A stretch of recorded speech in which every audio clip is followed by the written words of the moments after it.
Je profite pour faire un petit passage, faire un point que j'ai appelé cette partie résumé des chapitres pour savoir là où on est, où poser les pieds et pouvoir continuer ou faire un résumé ou un récap de tout ce que nous avons vu.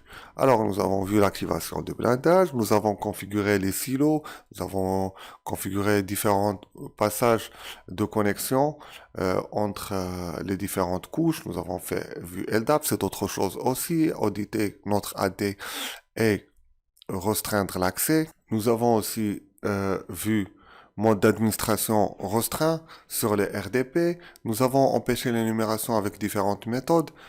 Sur le SAM Remote avec le compte anonyme et notre méthode de PowerShell, Microsoft Baseline et le mode GAE, dernière chose que nous avons vue afin de réduire les tâches ou les commandes utilisées par les technicien. Alors, ça c'est une autre fois le schéma final de ce que nous avons vu. Pour résumer, donc ici il y a des comptes T2. Les comptes T2, c'est-à-dire T2 Medi ou T2 compte ou T2 quoi que ce soit, ne peuvent ouvrir la session que sur le PAO, qui est physique. Ils ne peuvent pas utiliser leur mot de passe ailleurs. Une fois ils ouvrent la session, ils ne pourront faire que un RDP vers le PAO T1 avec un compte T1. D'accord? Il n'y a que le compte T1 qui peut ouvrir la session sur le RDP T1. Une fois le compte T1, donc là je me log avec T2, j'ai besoin d'un premier mot de passe, je fais un RDP pour avoir avec un deuxième compte, donc je dois connaître son deuxième mot de passe, sur une machine virtuelle. À partir de cette machine virtuelle, je peux gérer toutes les machines avec le compte T1 de mon niveau, toutes les machines de ces serveurs. Si je veux gérer les contrôleurs domaine, on s'est arrêté à ces deux niveaux. Ici, à partir de PAO T1, c'est la seule machine qui me permet d'ailleurs, je me log qu'avec T1 et il me faudra faire un compte T0. Un compte T0, un compte T0 qui me permettra de se connecter aux différents serveurs ou faire des tâches. Donc, c'est le compte sur la machine PAO T1, la seule sur laquelle le compte et le mot de passe de T0 me permettra d'ouvrir un bureau à distance ou faire des actions et des commandes sur le contrôleur domaine. Donc, j'ai besoin de 3 comptes et 3 mots de passe dans notre configuration. Et nous allons tout tester ensemble. Nous avons réduit ici le flux d'accès vers l'Active Directory. Nous avons autorisé que les LDAPs, que les échanges sécurisés. Nous avons fait un filtrage MAC au niveau des machines. Nous avons appliqué les dernières restrictions Microsoft Baseline sur toutes les machines de parc informatique. Qu'est-ce que je voulais dire aussi? Et nous avons audité à travers les silos les comptes à privilège.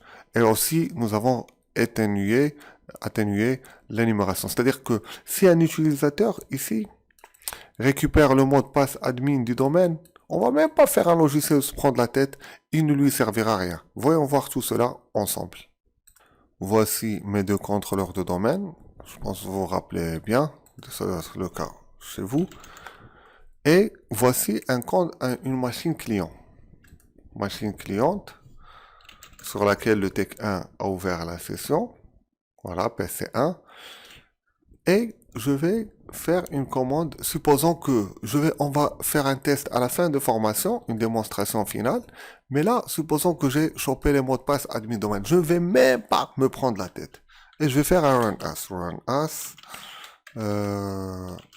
user alform T0, sachant que l'énumération est désactivée. Je ne peux pas savoir quels sont les membres du compte admin domaine, mais bon, supposons. Et je vais faire cmd.exe. Et le mot de passe admin du domaine, mes amis, vous savez c'est lequel? C'est test. Voilà, je vais le taper. Ah, ça marche pas. Je suis déçu.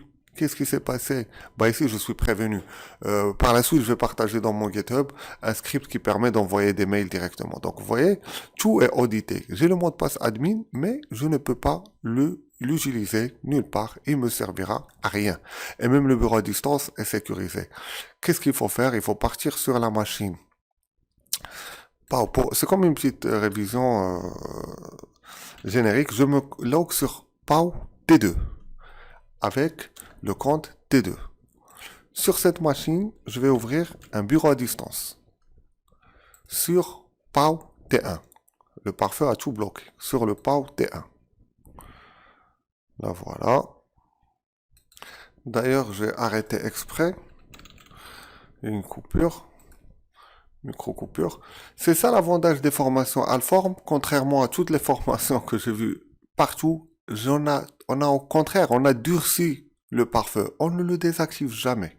Il n'y a aucun pare-feu. Ça veut dire que nous sommes vraiment dans un environnement d'entreprise, que ce soit à l'échelle petite ou à l'échelle grande. Donc là, j'ouvre PAO T1. PAO T1 à son tour. Le pare-feu n'est pas désactivé, hein. On rigole pas. On prépare pas, on ne sent pas à marcher aux puces. On prépare des formations professionnelles. Tout le durcissement, baseline est là. Donc là, à partir de PAO T1, je peux gérer mes serveurs. Soit au même niveau, soit autre chose. Là, c'est un serveur DHCP, donc au même niveau. Voilà, un petit peu lent. Si vous n'arrivez pas à se connecter, regardez toujours. Là, je suis où? Là, je suis sur le serveur DHCP. Donc, c'est comme ça qu'on gère d'un niveau sécurisé. N'hésitez pas à regarder, comme vous redémarrez régulièrement votre PF5, de regarder si votre pare-feu au domaine. Donc là, c'est mon serveur DHCP. Et pour se connecter du PAO au contrôleur de domaine, je dois encore faire un saut, qui est celui-ci, pour se connecter à mon contrôleur de domaine avec un compte différent qui est T0 MIDI. Donc j'ai T2, T1, T0. Nous voilà sur notre contrôleur de domaine. Vous voyez comment tout le monde doit arriver au même résultat. Voici un récap de ce que nous avons configuré. Si vous voulez rattraper quelque chose, celui-là, je vais l'enlever. Voilà. Bon, après, on peut durcir, mais voilà. Un résumé de tout. Donc, c'était tout pour ce chapitre. Je vous remercie et n'hésitez pas à continuer la formation. Là, on va passer à quelque chose de très important. On va passer un petit peu à des choses très réactives. Je vous remercie et on se dit à tout de suite.